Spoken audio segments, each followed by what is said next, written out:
Bom dia, família. Alegria a gente estar aqui. Eu sou o Ronaldo, marido da Isabel. É bom apresentar, porque tem um tempinho que a gente já está em Anápolis. Então tem gente que não conhece. Isabel é a caçula do Paulo Júnior e da Lana. E a gente está aqui com uma missão muito especial. Puxar um parabéns para esse meu sogro, amigo, pastor. Vem para cá. Alegria. Ontem foi o aniversário dele.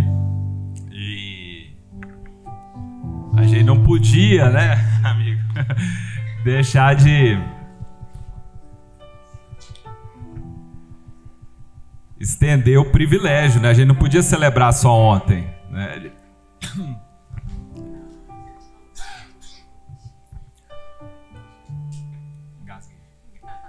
É um privilégio mesmo celebrar esse momento, e é muito legal, né? Ser tão pertinho assim do Dia dos Pais. Em alguns anos coincide exatamente de ser o dia. Esse ano foi por um dia, mas é muito legal isso, porque sem dúvidas é uma grande referência de pai para nós. A gente aprende muito com eles e com a vida dele e sobre ser pai. E algo que eu disse ontem, né? Eu, quando cheguei na Sal da Terra em 2017, foi uma palavra dele que me ensinou muito e diz muito sobre paternidade, que transformou assim completamente a minha vida desde então. Ele olhou para mim depois de eu contar a minha história, tudo assim, história de vida, eu estava ali num momento difícil, né, e abrindo o coração para ele, ele falou uma frase: Ronaldo, abandona a culpa e assuma a responsabilidade. É isso que um pai faz. É isso que um pai faz, abandonando a culpa, assumindo a responsabilidade. Então a gente quer celebrar a vida dele, mas queria deixar essa palavra aqui com os irmãos, com os pais. Nunca é tarde para abandonar a culpa pelo que deu errado, pelo que deixou de fazer, pelo tempo que deixou de investir, às vezes, mas sempre é hora de assumir a responsabilidade. E responsabilidade cada vez maiores. É isso que um pai faz. Em nome de Jesus. E a gente quer celebrar a sua vida, amigo, com esse momento. A gente quer louvar a Deus pelo privilégio de tê-lo aqui como essa referência, essa inspiração. Amém? Vamos puxar o parabéns, então?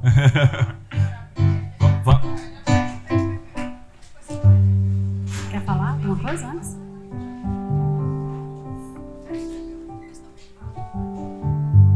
Pode ir? Peraí, que aniversário do Lucas, vou testar de novo, hein? Peraí. Queria convocar o nosso conselho, vim representando o conselho aqui, mas eu queria convocar vem cá, Juninho, Matheus, para ter esse dia especial aqui. Pode apagar a velhinha, depois a gente... Ela queima, então vai. Então tá igual o dono dela. Queima sem fim. Ó, estamos aqui hoje para lembrar, né, desse pai, assim como o Ronaldo falou, que nos coloca em altas temperaturas e nos leva a esses lugares, né, que a gente quer sempre ficar no papel de filho, e nós estamos sempre, né, sendo resgatados pela palavra dele. Ao receber a convocação de fazer o convite do Paulo Júnior, eu falei, tem que ser um bolo com um formato de queijo, não tem jeito de ser diferente. Porque, além da mineiridade, né, da origem aí do nosso pastor, é esse chamado que ele tem para repartir a mesa, né? Ele vai contar depois dessa história de Davi aí, que é muito boa, né, Junão? Mas a gente quer muito hoje aqui trazer a memória, a lembrança, né, o quão é especial ele para nós. E assim, aqui a gente tem convicção e tem compromisso com a verdade. Mas eu, como comunicólogo, eu tenho um compromisso também, Junão, com a criatividade. E aí... eu permito dizer que o Dia dos Pais tem que passar primeiro pela vida do Paulo Júnior, para depois a gente comemorar com os outros pais. E eu deixei muito bem claro isso ontem no aniversário dele. Eu contei, a gente tem algumas informações que o Paulo Júnior não tem. É incrível isso, né? Eu fui contar e ele falou que não sabia. Foi? Aí já deu testemunho. Porque é o seguinte, o Dia dos Pais, nos países cristãos, é comemorado no mês de junho. Deixa bem claro isso. Mês de junho, Dia dos Pais nos países cristãos. Europa, Estados Unidos, enfim. Não tem uma lógica. Só que tem um brasileiro que chama Silvio Berg, que que decidiu lá, em 1953, comemorar o Dia dos Pais no Brasil, porque não tinha o Dia dos Pais. Só que ele falou, não, peraí, Deus tem que dar uma luz diferente para nós aqui. Vamos comemorar no dia de São Joaquim, que é o dia simplesmente do aniversário, não de um pai, mas de um avô, que é o pai de Maria, mas o avô de Jesus. Então, Deus resolveu dar essa luz para nós brasileiros e falaram, peraí, nós temos uma data aqui muito importante, que é 16 de agosto, para lembrar o Dia dos Pais e lembrar de São Joaquim. Ok. Aí marcou, mas estava difícil para comemorar o Dia dos Pais, dia 16 de agosto, porque sempre ocasionava, né? Normalmente ocasionava dia de semana. E aí, fizeram aí a sua readequação para fazer no segundo domingo de agosto. Nós estamos falando de 1953. Passa 3 anos, esse homem nasce. Para a gente poder sempre passar o Dia dos Pais primeiro pelo aniversário dele. Então é uma alegria, né, a gente ter essa revelação, saber ter esse privilégio de poder estar aqui comemorando o Dia dos Pais, lembrando, trazendo à mente, a memória e principalmente, né, deixando bem claro que está materializado aqui o Dia dos Pais para nós, em carne, osso e espírito. Amém? Amém, amém. Toca o parabéns aí, Ronaldo. Parabéns pra você. Lucas Gil também hoje, fazendo aniversário.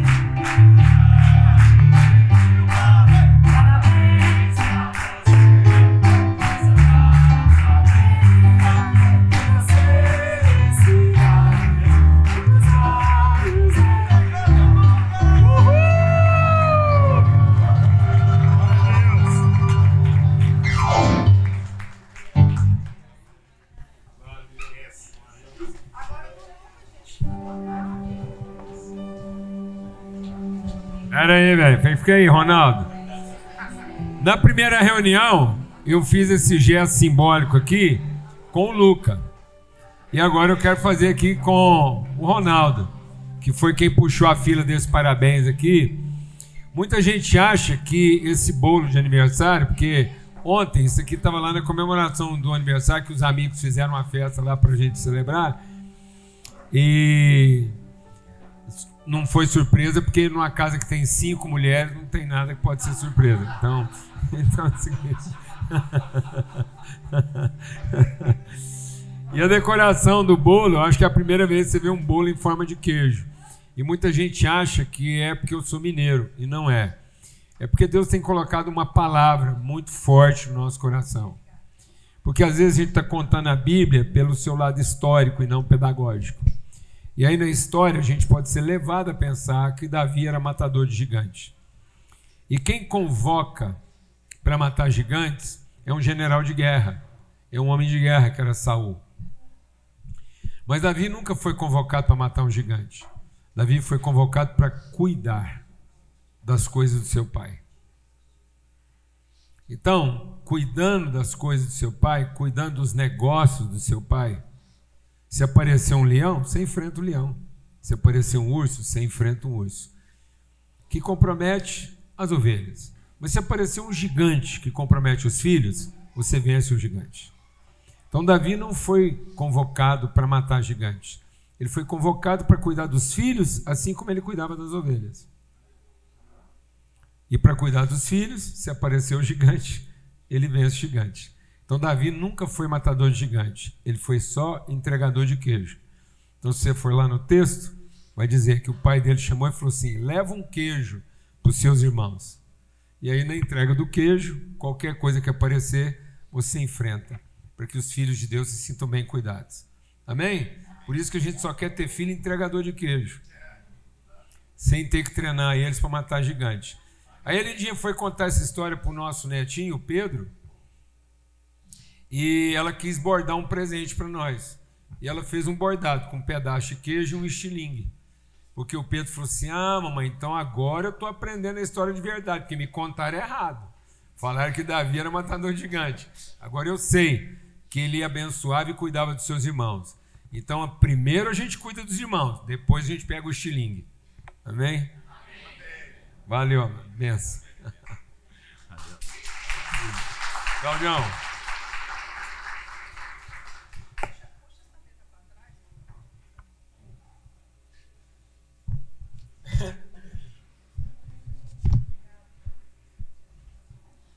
Muito bem. Vou contar o que eu contei na primeira reunião aqui.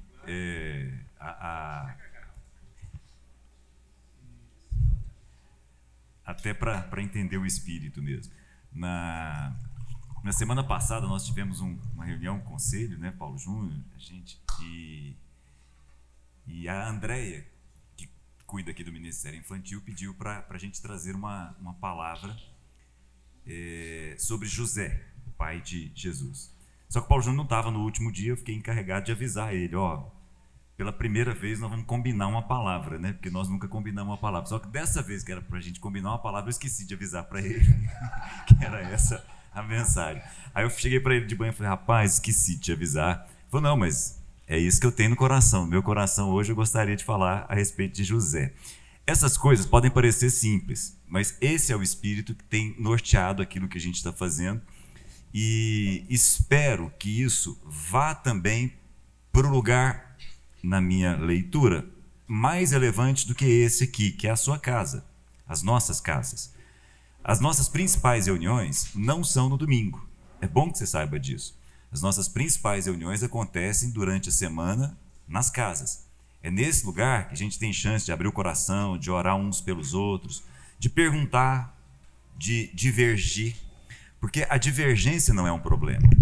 A divergência não é discordância. É bom que a gente entenda isso. Então, no espaço da casa, a gente lê um texto, fala, puxa, o que você entendeu desse texto? E um mesmo texto abençoa diversas pessoas em diversos momentos, em diversas circunstâncias. É bom que nós entendamos que, numa reunião como essa, o Espírito fala e conduz. Então, o nosso grande esforço aqui é o de incentivar vocês a fazer exatamente a mesma coisa. Reúnam-se e façam isso. Sem combinar, permitam a cada um ouvir o que o Espírito está dizendo uns através dos outros. E aí eu vou emendar e vou fazer um convite aqui para o Homem ao Máximo, que na minha leitura é uma das principais representações disso. O Homem ao Máximo é até legal. Quem já participou do Homem ao Máximo aqui? Joia, excelente. É muita gente, tá vendo? É um bom grupo. O Homem ao Máximo é essa reunião em que não há uma figura que necessariamente é o responsável pela mensagem, pela palavra, é a pessoa que domina as escrituras. Não. Tem lá um grupo de homens que vão se utilizar de um material aparentemente muito simples, beirando ao simplório, mas se propõe a permitir que o Espírito fale uns através dos outros. E nesse lugar é impressionante os testemunhos que nós temos visto e ouvido nos últimos 10 anos. É muito casamento sendo revisto, muito casamento sendo restaurado, muitas relações sendo reconstruídas, muita relação pai e filho modificando por completo, exatamente nesse lugar onde o Espírito fala uns através dos outros. É essa a nossa proposta aqui. Amém? Gente, e esse convite, quando a gente está insistindo aqui nessa questão do encontro do Homem ao Máximo, não é doutrinação. O encontro do Homem ao Máximo é uma agenda de encontro para fortalecer relacionamentos, para os homens quebrarem aquilo que é o grande mal da humanidade. O grande mal da humanidade não é financeiro, não é estrutural, não é habitacional, não é saúde, não é alimentação. A humanidade não está sofrendo com problema de alimentação, moradia, vestuário, finanças. O problema crônico da humanidade é solidão. E solidão é um problema de homem. De homem. Então as famílias estão sofrendo por conta de homens solitários. A velhice está ficando uma coisa complicada por causa da solidão do homem. E solidão você não resolve no casamento. Casamento só piora a solidão. O casamento piora a solidão, porque pode afastar o homem dos amigos. E depois, quando o casamento fica ruim, ele põe a culpa na mulher e não tem amigo para fazer ele honrar a palavra.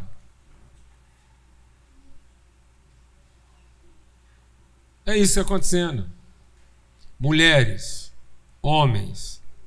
Vou falar uma coisa para você. Sabe qual é a principal, qual é a primeira característica citada pela palavra de Deus para falar do pecado da humanidade no dilúvio? Quando Deus fala assim, quando vier os últimos dias, será como nos dias de Noé. E sabe o que fala nos dias de Noé? Os homens se casavam e se davam em casamento. O homem tem dificuldade de casar não, com uma, com duas, com três, com 5, com 10. Ele casa com 3 sem a primeira saber que ele está casado com mais 2. O homem tem dificuldade de casar não, mano. Ou você acha que o homem tem dificuldade com poligamia? O que faltou para ele? Amigo, para ensinar ele a honrar a palavra. Você entendeu ou não? Você sabia que existe uma coisa curiosa no modelo americano de governo? O cara pode ser corrupto, que ele tem chance de ser reeleito. Mas se ele trair a mulher dele, ele não emplaca, ele perde o governo. Porque quem trai a mulher, trai qualquer um. Trai quem? Os amigos. Então, homem ao máximo aqui é um esforço de amizade. Porque se o homem não tiver amigos, ele vai culpar alguém pelo que está acontecendo. Porque ele não quer assumir o quê? Responsabilidade. Mulher lembra do homem quais são as suas obrigações. Mas amigo lembra ele o quê? Suas responsabilidades. Empresa lembra obrigação. Filho lembra obrigação. Casamento lembra obrigação. O que lembra a responsabilidade? Amigo. Então, quando um homem tem só colega, sócio, companheiro de tênis, de charuto, de uísque, de futebol, ele tem interesse em comum. Amigo é quando você tem interesse no que é comum. Não adianta você ter um interesse em comum. Quem tem um interesse em comum é interesseiro. Sócio é interesseiro. Companheiro de tênis é interesseiro. Companheiro de charuto, de uísque, de vinho é interesseiro. Não reúne para tomar vinho ruim, só bom, interesseiro.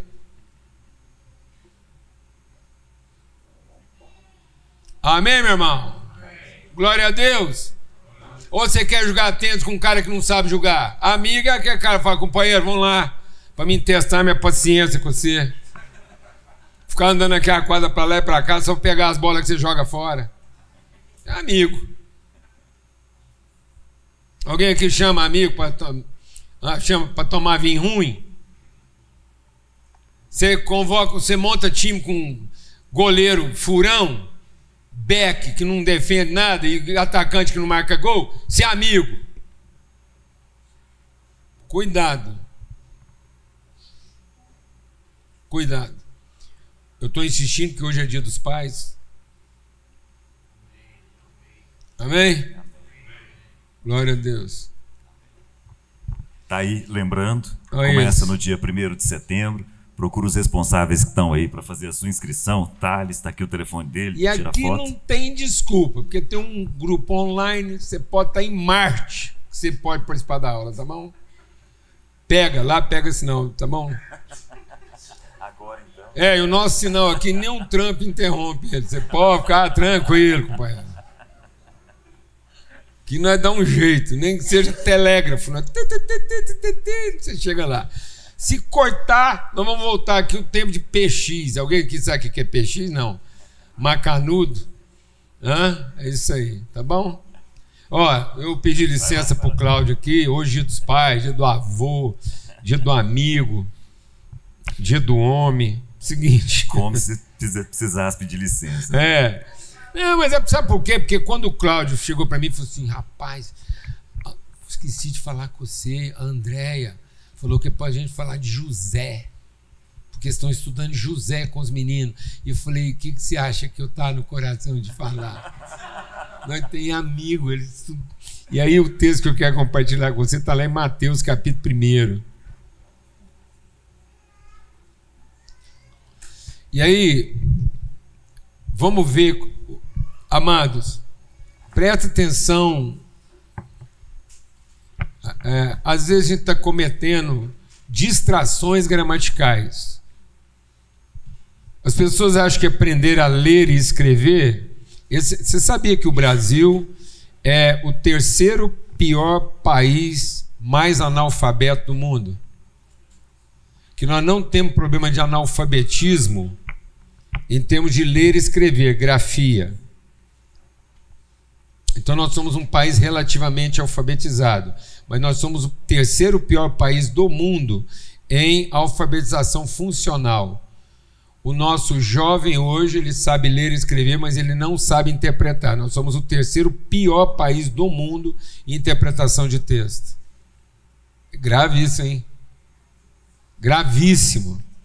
Porque a gente sabe a estrutura, a gente sabe a organização das letras e das palavras, mas a gente não sabe dar sentido a elas. Aí a gente fica pior do que um cachorro. Você sabia que tem cachorro que já nasce falando inglês? Sabia não? Eu tive que aprender isso. Eu tive que tratar meu ego, porque eu fui morar num lugar e vi que os cachorros de lá falavam inglês melhor do que eu. Porque tudo que os donos dele conversavam em inglês, eles entendiam. Eu falei, esses cachorros aqui tudo falam inglês. E eu não entendia era nada. Tem cachorro que já nasce sabendo falar mandarim, japonês, tudo.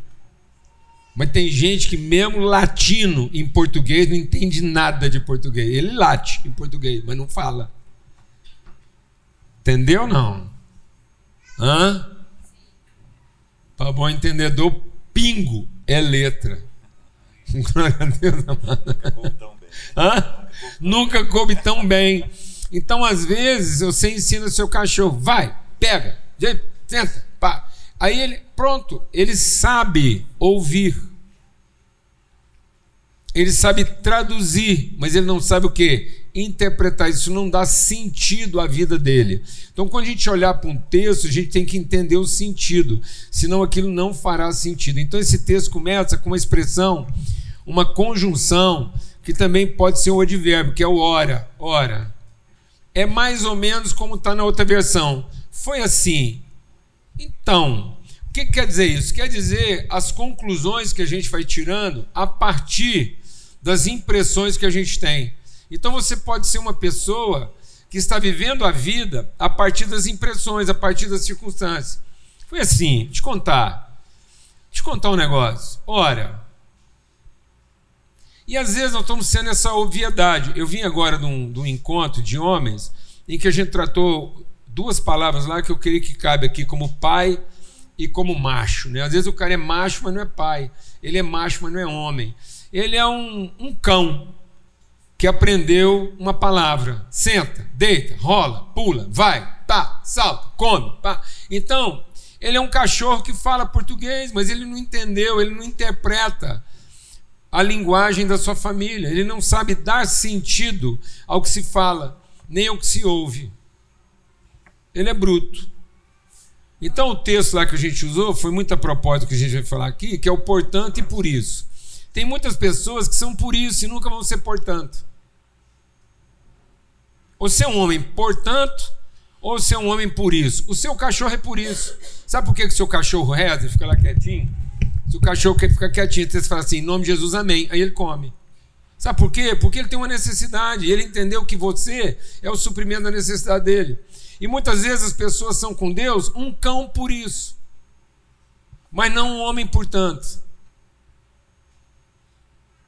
Deus quer que você seja um homem portanto e não um bichinho por isso. Ele não quer que você olhe para a sua família por isso. Ele não quer que você saia de casa por isso. Ele não quer que você trabalhe igual doido por isso. Ele não quer que você enche sua bolsa de dinheiro por isso. O dinheiro que você tem é por isso. As coisas que você faz é por isso. É por isso. É por um isso que você está fazendo isso. Ou é para traduzir um tanto? Faz assim com a mãozinha, por isso. Portanto. Deus não quer que você seja por isso. Deus quer que você seja, portanto. Ora. Ora. Ora. E aí, homens? Ora, a mulher do José estava lá e estava prometida em casamento, mas antes que se unissem, ela ficou grávida pelo Espírito Santo. Deixa Deus ministrar o seu coração. O Espírito Santo não vai te avisar e nem pedir sua autorização para o que ele quer fazer. Posso falar para você bem devagar? O Espírito Santo não vai perguntar para você, porque não é uma escolha. Ser homem não é uma escolha,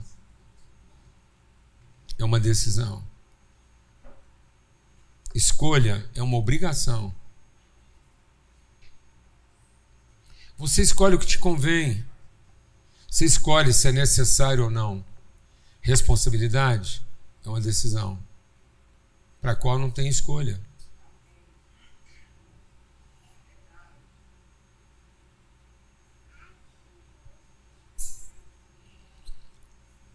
Você escolheu carregar um sêmen? Você escolheu carregar um sêmen? Ou você tem que tomar uma decisão do que você vai fazer com ele?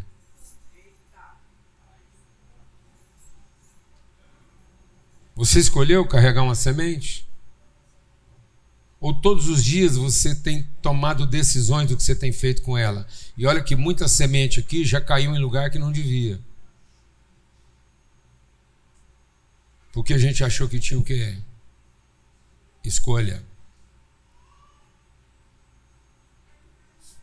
É isso.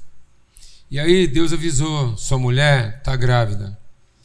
É isso que todo jovem aqui tem que assumir.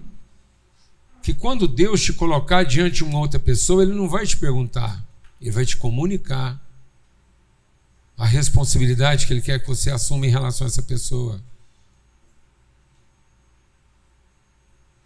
E aí, mas José, por ser um homem justo e não querendo expô-la à desonra, pretendia anular o casamento secretamente, pretendia ir embora.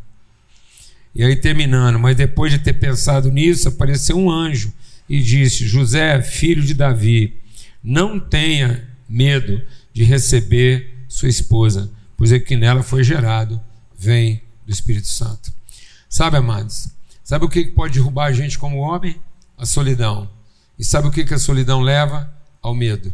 E onde há medo, o amor não é aperfeiçoado.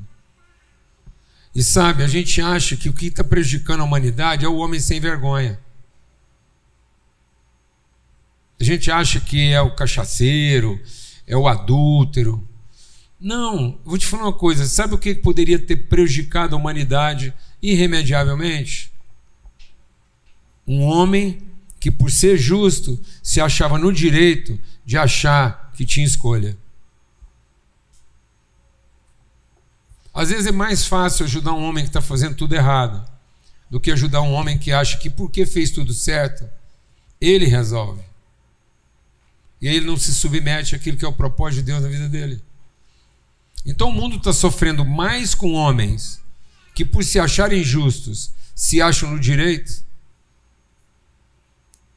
Porque se esses homens assumissem a responsabilidade, a gente conseguiria ajudar, inclusive os homens que estão fazendo tudo errado. Porque no mínimo a gente receberia os filhos deles. Porque o que é ser um homem? Se não assumir alguma coisa que deu errado. Uma viúva, um órfão e um estrangeiro. Assumir um filho nosso não é mais nada que obrigação. Assumir o próprio filho, você podia ter nascido macaco e eu, tatu.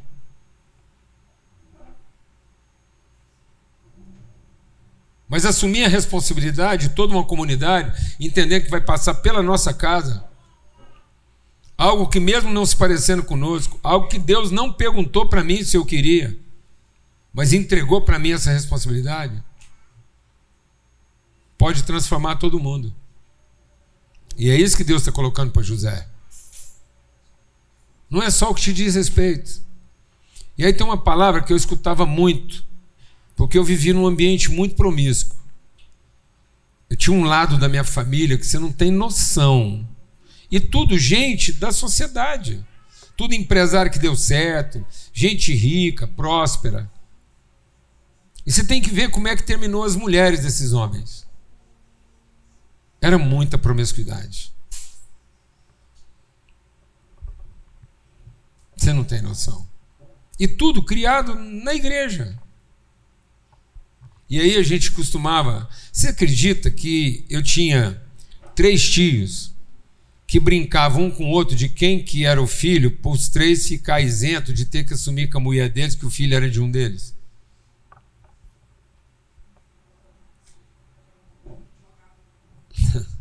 Era assim. E aí eu ouvi muito essa expressão, porque ela era muito comum na nossa época. Toma, que o filho é seu. Então eu queria hoje celebrar o Dia dos Pais com o espírito de José. E o espírito de José é o espírito de adoção. Sabe o que eu quero te dizer? Deus não precisava de nós para engravidar nossa mulher.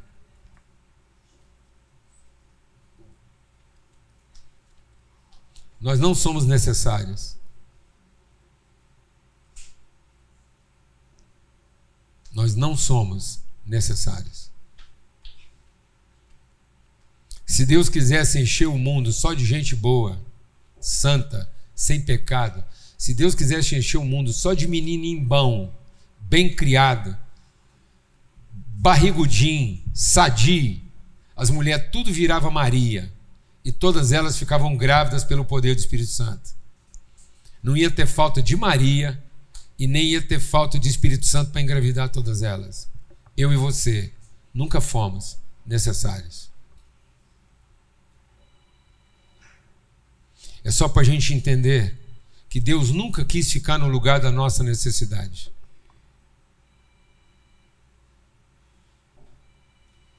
Deus nunca quis ficar no lugar da necessidade dos seus filhos, nem sua, nem minha, nem de ninguém. Porque Ele sempre quis ser o quê? Um pai. E o pai não é aquele que acha que porque está fazendo o necessário, tem direitos. O pai é aquele que sabe que mesmo quando ele não consegue fazer todo o necessário, ele não abre mão de assumir o que é a responsabilidade. O mundo não está precisando de homens necessários. O mundo está à espera de pais responsáveis. José não era necessário. Mas Jesus não precisava de um homem necessário. Jesus estava à espera de um pai responsável que o adotasse. Espírito de adoção. E aí Jesus fala: eu só faço aquilo que eu vi meu pai fazer. E quando ele diz: Pai, nas tuas mãos eu entrego o meu espírito, qual foi a última coisa que Jesus fez antes de entregar o espírito dele? Alguém se lembra ou não? Qual foi o último ato como homem? Qual foi a última coisa que Jesus fez como homem? Antes de entregar o espírito, porque ele falou que vai entregar o espírito dele é de adoção. Qual foi a última coisa que Jesus fez? Maria, mulher, eis aí seu filho. Homem, eis aí a sua mãe. Quem foi cuidar de Maria? Um filho por adoção.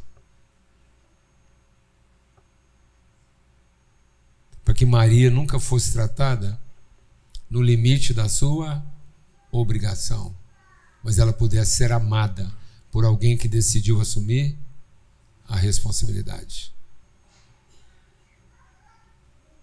Glória a Deus, amados. Jesus está o tempo todo transmitindo aquilo que ele também viu em José. Um homem que adota e não usa o seu direito para abrir mão da sua responsabilidade. Mas entende exatamente que, apesar das suas incompetências, ele não abre mão da sua responsabilidade. Amém. A gente podia falar tanta coisa a respeito de José, né? Você trouxe aí uma questão, eu fico pensando, né? A linhagem real de Jesus vem através de José. Ele é que é filho de Salomão. Talvez você não perceba isso, porque é um detalhe sutil, né? A linhagem de Maria também passava por Davi, mas passava por Davi através de um filho de Davi chamado Natã, entre os vários filhos que Davi teve. A genealogia de José passa pelos reis, passa por Salomão.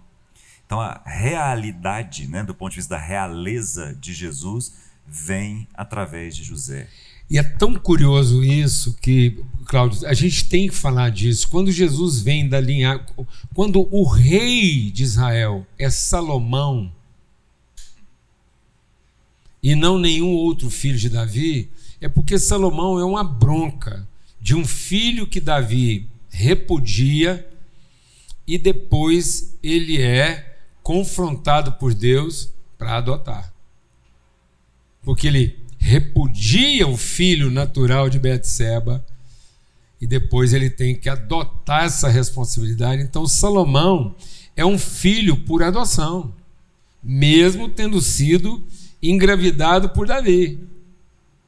Tanto que na genealogia de Lucas diz assim: e Davi gerou a Salomão daquela que foi a mulher de Urias. Para falar do quê? Que Salomão só é rei porque ele é de uma linhagem de responsabilidade e não de direitos. Muito menos de obrigações. O direito não estava com ele, né?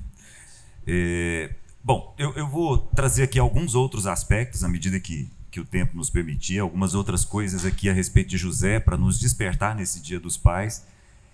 Algo para nos ensinar, homens e mulheres. Tem uma série de coisas que me chamam a atenção. Vou trazer algumas aqui, como a gente trouxe agora há pouco. Por exemplo, me chama muito a atenção, quando José já nem aparece mais, muito provavelmente, o que tudo indica, José morre cedo, né? Ele deixa de aparecer, enquanto Maria vai até a cruz. Não posso acreditar que José deixou essa mulher no meio do caminho.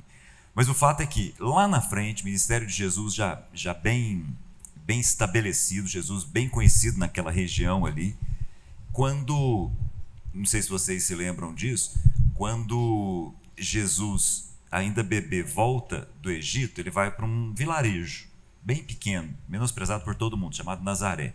E é interessante porque Jesus não é chamado de o belemita, né? Ele é chamado de o nazareno, né? Apesar de ter nascido em Belém. Mas o fato é que ele cresce nesse lugar, é educado nesse lugar. É um lugar pequeno, as pessoas conhecem muito bem aquele menino que está ali. Por 30 anos ele esteve ali, ou por quase 30 anos ele esteve nesse lugar.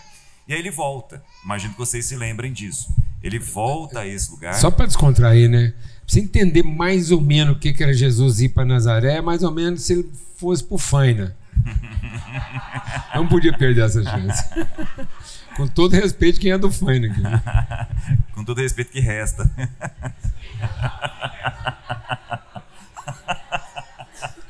Valeu. Mas valeu. Ele volta, né? Ele entra vocês devem se lembrar disso. Ele entra numa sinagoga, recebe do dirigente da sinagoga lá o pergaminho do profeta Isaías, lê, entrega uma palavra que as pessoas ficam meio assim, até querem jogar ele de cima de um monte, enfim. Mas o fato é, quando ele vai ministrando para aquela turma que está lá, todo mundo conhece ele. E aí eles ficam espantados, né? E a expressão é essa: de onde que vem tanta sabedoria, de onde que vem tanto poder? E aí vem um detalhe que eu queria chamar a sua atenção. Esse episódio aparece nos 3 evangelhos, que nós chamamos de evangelhos sinóticos, né? Os evangelhos que têm o mesmo olhar, Mateus, Marcos e Lucas. Quando Mateus conta essa história, Mateus diz assim: as pessoas olharam e falaram assim, ué, mas esse não é o filho do carpinteiro?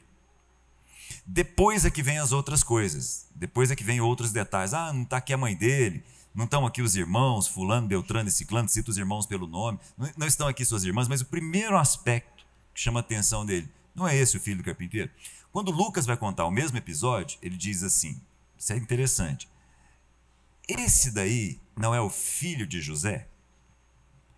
E aí veja, quando Marcos vai contar o mesmo episódio, o olhar de Marcos chama atenção para uma outra coisa. O texto diz assim, não é esse daí o carpinteiro? Vocês estão percebendo a diferença? Eu acho isso de uma profundidade, de uma riqueza. Jesus passou a ser confundido com o próprio pai. Então esse José não é um cara qualquer. Ele não é um ser humano que a gente simplesmente lê e passa batido. Nós deveríamos prestar um pouco mais atenção a respeito dessa pessoa, desse ser. E aí eu quero destacar um ponto com vocês, fazendo uma uma analogia, porque seres humanos nós não comparamos. Então, eu não vou comparar José com, nesse caso, né, com Zacarias. De novo, seres humanos nós não comparamos. Se tem uma coisa que Deus não faz é comparar os seus filhos. Nós deveríamos aprender a fazer isso. Nós não temos habilidade para julgar e comparar absolutamente ninguém. O que eu quero fazer aqui é só uma leitura de dois momentos, de dois arquétipos, de duas pessoas que podem nos ensinar. José, como ele lidou com a notícia que ele recebeu, e Zacarias, como é que ele lidou com a notícia que ele recebeu. Um primeiro aspecto que eu queria chamar a sua atenção é o seguinte: José recebe a notícia de que Maria, a mulher com quem ele estava prometido em casamento, estava grávida, num sonho. Ele podia acordar de manhã e falar: nossa, foi só um sonho. Ou pesadelo, né? Agora, olha a diferença. Vai comigo, por favor, para Lucas. Dá uma olhada na maneira como Lucas conta para a gente o episódio que envolve Zacarias. Para quem não se lembra, Zacarias e Isabel, já bem mais velhos, são os pais de João Batista, primo de Jesus. Lembram desse momento? Tanto Maria quanto Isabel estão grávidas. Só que, enquanto Maria é uma menina jovem, muito jovem, Isabel é a mulher de um sacerdote já idosa e os dois não têm filhos. Então, se você acompanhar junto comigo, Lucas capítulo 1, versículo 5 diz assim: no tempo de Herodes, rei da Judéia, havia um sacerdote chamado Zacarias, que pertencia à ordem de Abias, do grupo do sacerdote Abias. Isabel, sua mulher, também era descendente de Arão. Só um parêntese aqui. Não é uma informação, como Paulo Júnior chamou a atenção, que deveria passar batido. Marido e mulher são de ordem sacerdotal, e não é uma ordem sacerdotal qualquer, ela vem de Arão. Em outras palavras, nós estamos falando aqui de alguém que poderia, nesse momento, ser sumo sacerdote. Só não era sumo sacerdote porque Roma decidia quem era sumo sacerdote. Mas a linhagem dele não é uma linhagem qualquer. Abrindo um parêntese, linhagem nesse momento não é bobagem. Quando nós falamos a respeito da linhagem de Jesus vinda de Davi, é uma linhagem que passa por José. Quando nós falamos da linhagem de Zacarias, passa por Arão. Por que isso é importante? Porque esse homem é um sacerdote. O outro é um construtor. É um carpinteiro. Carpinteiro é uma palavra que poderia ser usada para quem lida com madeira, como quem lida com pedra, quem lida com metal. Então, José é um construtor. Zacarias é um sacerdote. Muito provavelmente, Zacarias era daqueles que conhecia a Bíblia de cor. E eu não estou exagerando. Muito provavelmente ele sabia Gênesis a Malaquias de cor.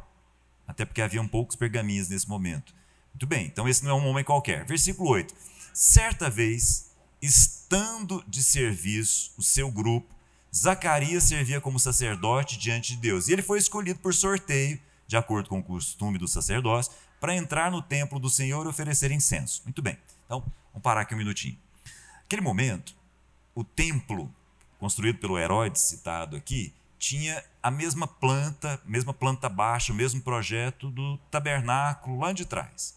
Então haviam 3 ambientes. O ambiente externo todo mundo estava vendo, todo mundo enxergava. Então quando os sacerdotes se preparavam para entrar no ambiente interno, que ninguém via, as pessoas estavam vendo. Tanto que você pode ler o versículo 10 dizendo assim: quando chegou a hora de oferecer incenso, o povo todo estava orando do lado de fora. Então tem uma multidão do lado de fora, prestando atenção ao sacerdote. O sacerdote, por sorteio, nesse dia, que entraria no lugar fechado, é Zacarias. Haviam 2 cômodos fechados, o santíssimo lugar e o santo lugar. Zacarias vai entrar no primeiro, lugar onde tem, tenta formar essa imagem na sua cabeça, um lugar pequeno, se as medidas forem as mesmas do tabernáculo, é um espaço de 18 metros quadrados, 6 por 3, pequeno. Lá dentro, nenhuma janela. Entrava lá, atravessava uma cortina, tudo fechado. Um candelabro e fumaça no ar.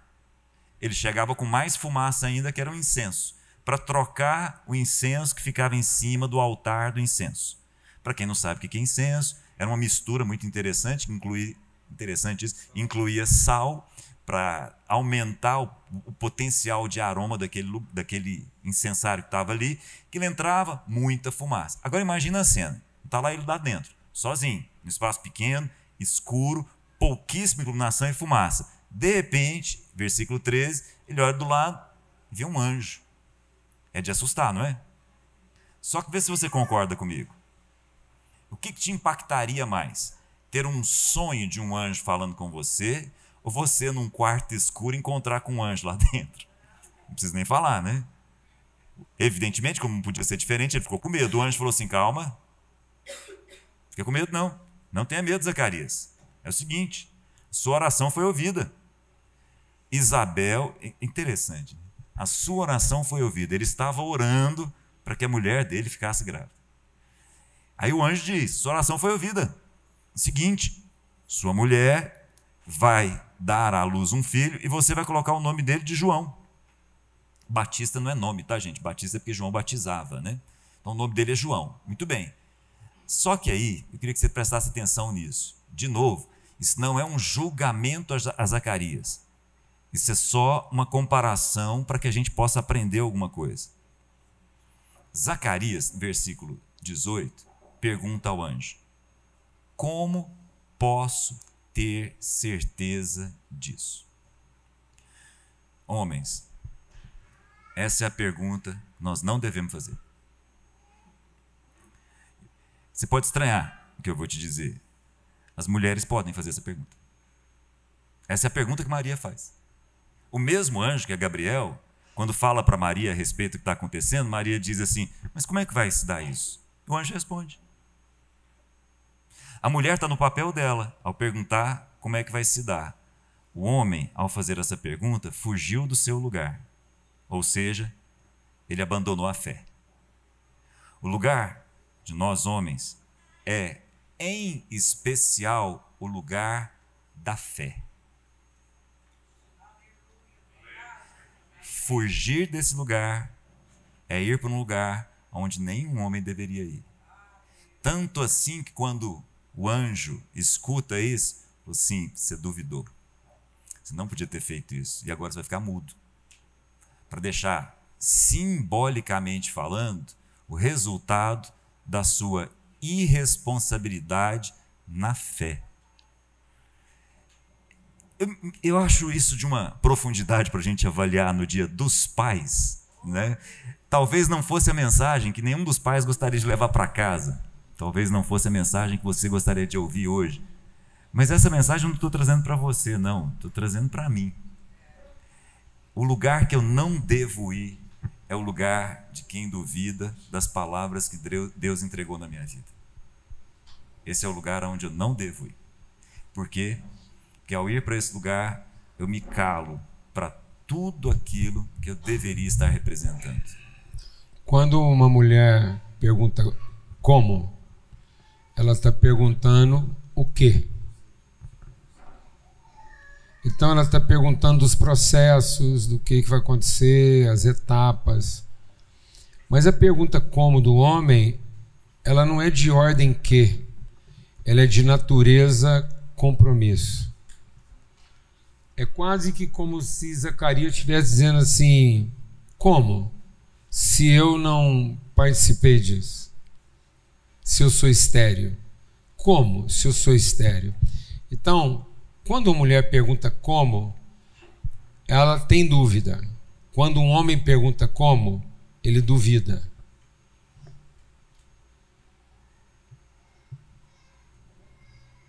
A mulher tem dúvida do processo. O homem duvida da natureza. Por isso que o José, na dúvida da natureza, ele prefere não assumir a responsabilidade.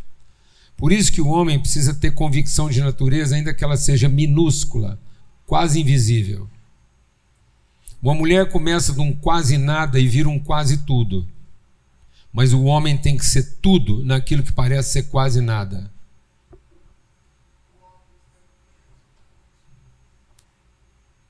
Você entendeu o que eu falei? Eu vou falar devagar.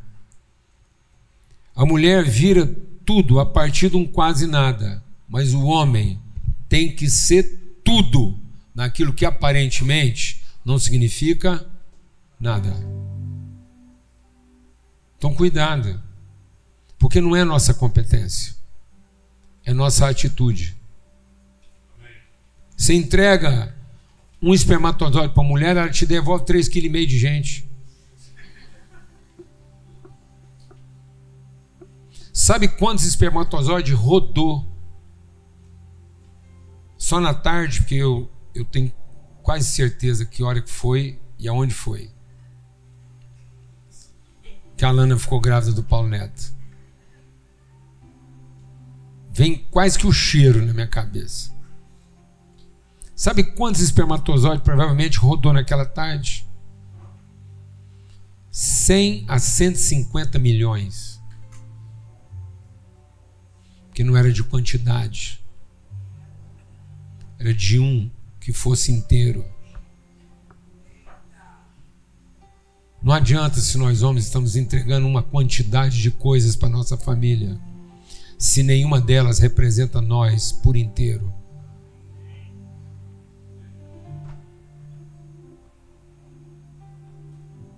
A nossa casa precisa saber que a mínima palavra nossa lá é por inteiro.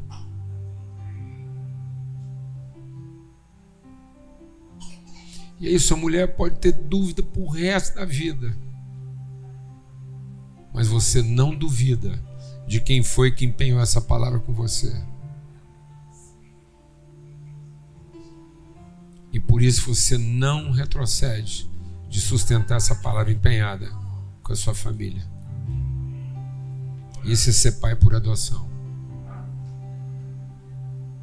Não é a quantidade de coisas que você faz, mas é uma única coisa que te represente por inteiro.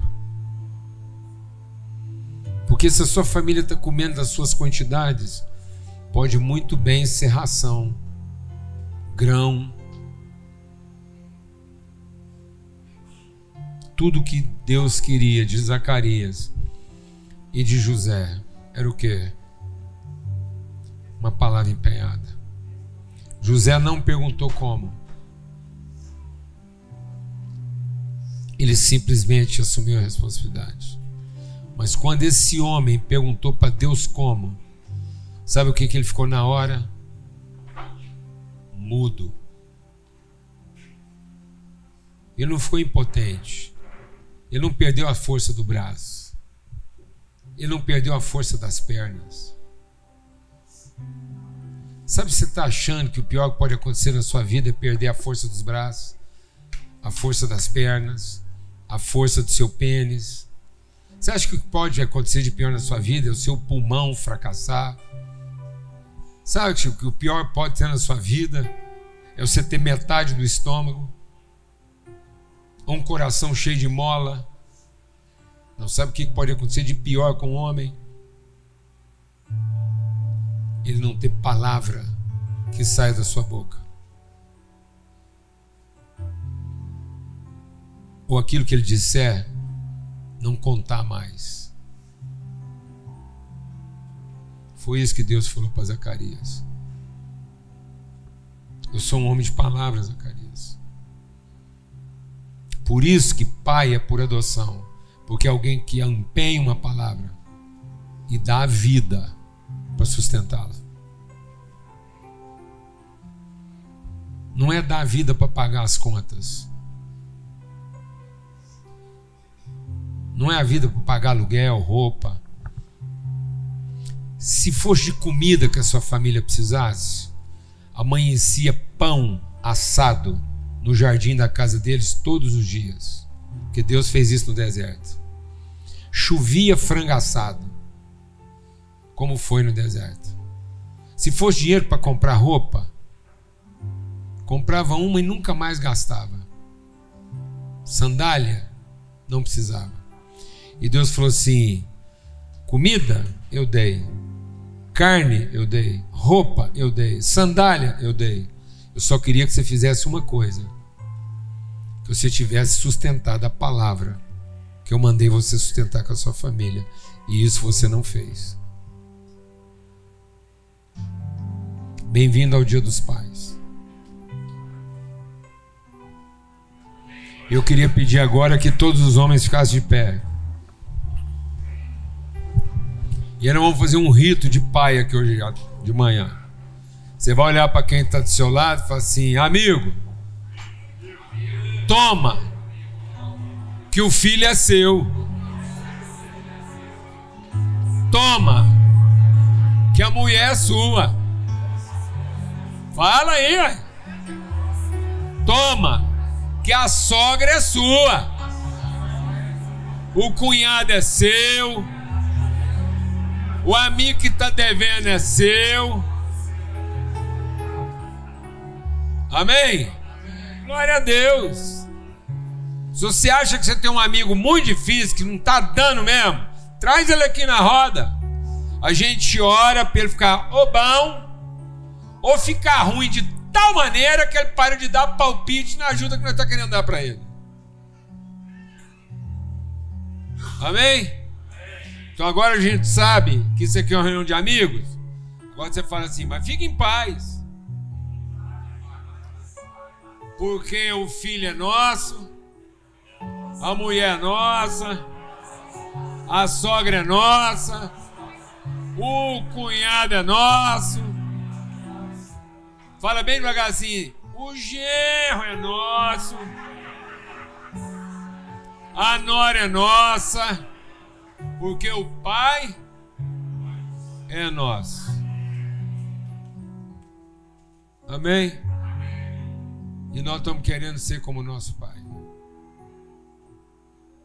que chamou de nós o que ninguém queria que fosse seu.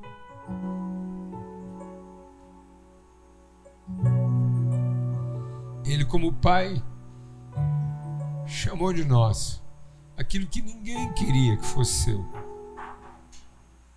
Glória a Deus. É só isso que Deus queria ensinar através de José. Que José nunca mais fosse ora, por isso, mas fosse então, portanto. Glória a Deus. Que todos nós possamos ser batizados. Você pode dizer: nunca mais eu vou ser por isso, porque agora eu sou portanto. Amém? Feliz Dia dos Pais aí para todos. Amém.